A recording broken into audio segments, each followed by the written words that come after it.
कहिल कमाए जात भागेला रूस के, कहिल कमाए जात भागेला रूस के।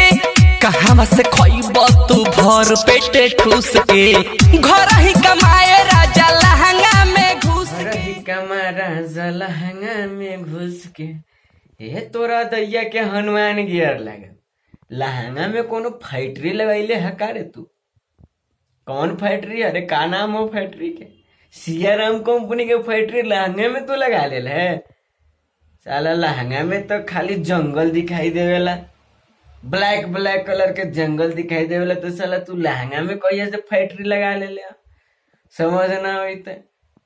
कौन फैक्ट्री है? सियाराम कंपनी के फैक्ट्री है का लहंगा? घर ही में खाला, घर में नहाला, घरवा से बहरी कतही न जाला, घरवा से बहरी कतही न। ओ घर ही में खाला, घर में नहाला, घरवा से बहरी कतही न जाला, घरवा से बहरी कतही न जाला। घर में नहाल, घरवा से बहरे कतही न जाल। रे भल तो तू कहत रहे कि लहंगा में घुस के कमा, घर ही कमा राजा लहंगा में घुस के। अब तोरा का हो गई लेके दे फैक्ट्रिया में लॉकडाउन के चलते ताला मारा गई का रे?